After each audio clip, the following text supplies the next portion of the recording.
All right, we'll start off with questions for James Akinjo. If you have a question for James, please use the raise hand function, and I'll call on you individually. First up, John Warner with the Waco Tribune Herald. James, if you could tell me what happened on that last shot that you made, what you saw on the court. We ran a triple screen for Flag to get a shot.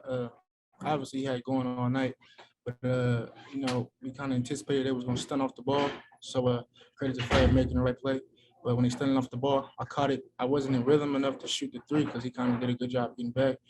And then I got him on the island, and then it was just a game. I feel like I knew I was gonna make the shot when I got him on the island. Next question from Kendall Kaut with Sigma 365.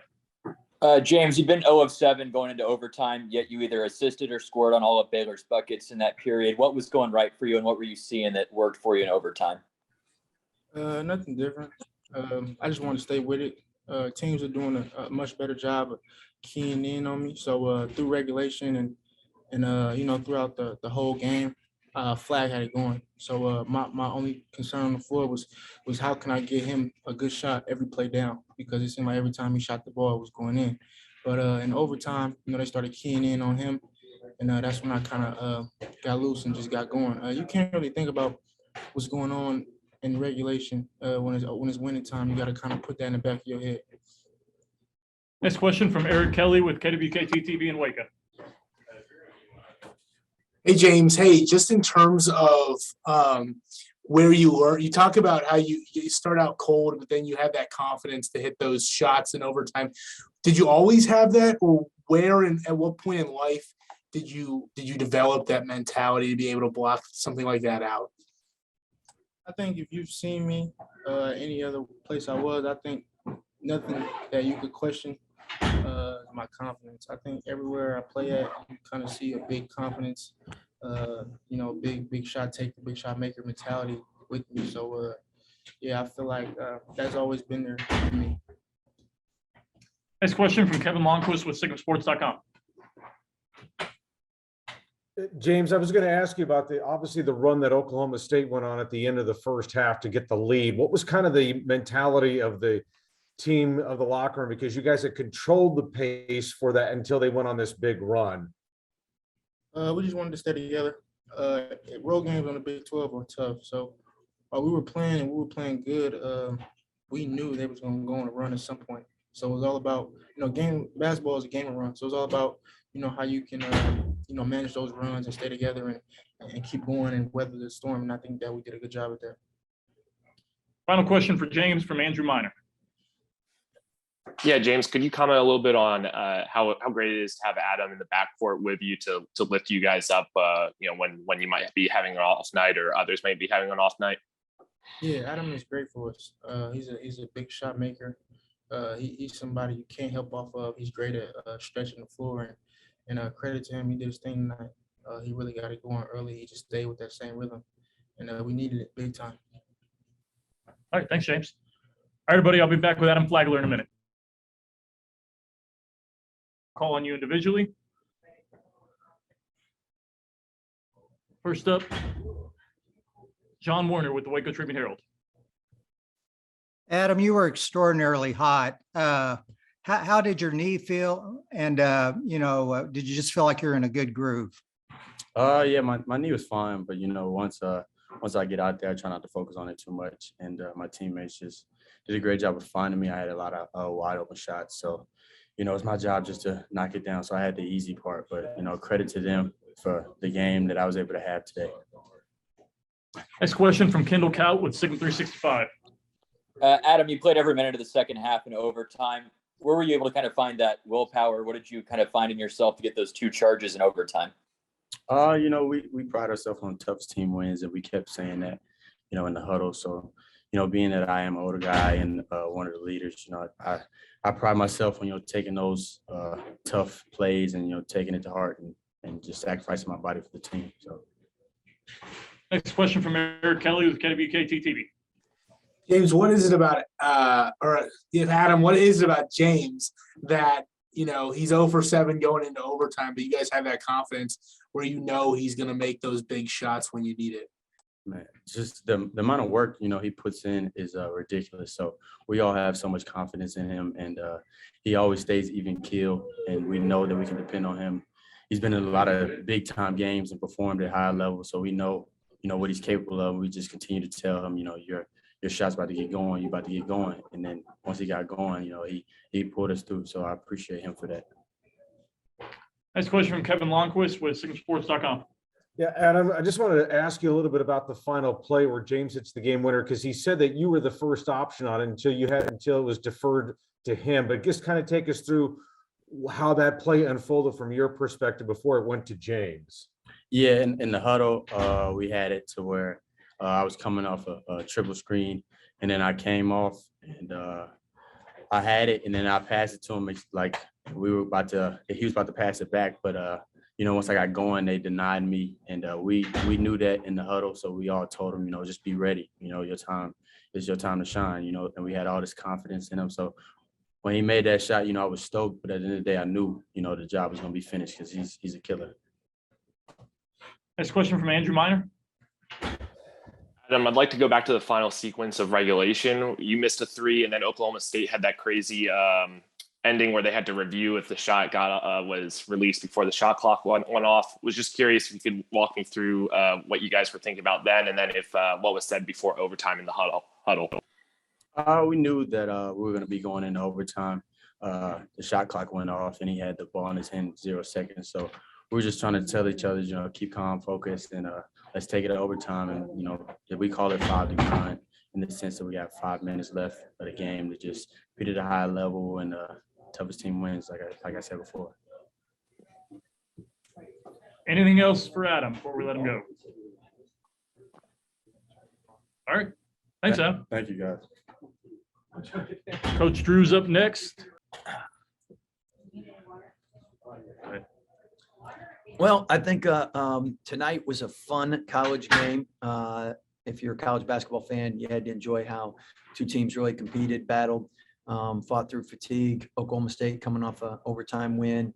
Us coming off basically playing 6 guys and then winning overtime tonight. And I think probably the MVP of the game goes to Dave Snyder in getting Adam back. So Adam was tremendous.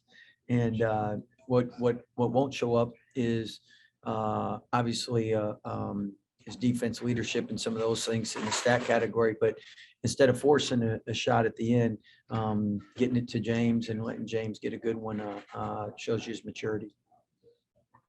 Yeah, a question for Coach. Please use the raise hand function, and I'll call on you. First up, John Warner with the Waco Tribune Herald. Warner, you're still up? I thought you'd be sleeping by now. Just barely. Scott, can you maybe just talk a little bit more about how Adam just kind of gutted it out with that knee and just the night he had? Yeah, Adam, he's a great leader. He's a great teammate. He's somebody that really cares about the team and wanted to play well for him. And we obviously needed him. And when he got hot, really credit our guys. I thought they really did a good job getting him open with screens. Then they really did a good job getting him the ball. And then when he started to cool off a little, he did a great job getting it to other people. And I thought there were a lot of positive things with our guys, just second half especially, because a hostile environment on the road. You're a little fatigued, you're a little tired. We weren't playing great the last 2 media timeouts, the last 8 minutes, and I thought second half we really operated at a high level to hold them to 24 points. Next question from Kendall Kaut with Signature 365. Hey Kendall, how you like that zone, baby? I liked it, Scott, and I guess that'll lead me to ask. You switched back to the man late in the game. What did you think that gave you all to get kind of those last stops and Adam to take those charges? Well, I think Adam's 2 charges were huge plays, but part of it too, when Flo was out of the game, our zone is a little more effective when you got the big man down low. So part of that's why we went with a smaller man group, and I thought that really worked out well. Next question from Jerry Hill, Baylor Insider. Scott, James Akinjo had struggled. He missed his first 7 shots. Y'all still have confidence? He's a shooter, so do y'all still have confidence in him? Because he hit his last 2, obviously the big one. Yeah, he was pacing himself. So, but I tell you, James, I really thought he had 4 steals, had 4 assists, only 3 turnovers, did a good job moving the ball, did a good job being a good teammate and leader, even though things weren't going well. And I mean, like I said, you can say that about everybody that played. And I mean, Matt wasn't feeling great, and he gave us a great effort, really gutted it out. So across the board, everybody really competed and played hard. Next question from Eric Kelly with KWKT TV. Coach, what does it say about Adam that, coming back from that injury and playing 40+ minutes and then taking 2 charges in overtime and kind of putting his body on the line there? Those are winning plays right there, winning plays. So, and you needed them to win this game. Next question from Kevin Longquist with SigmaSports.com.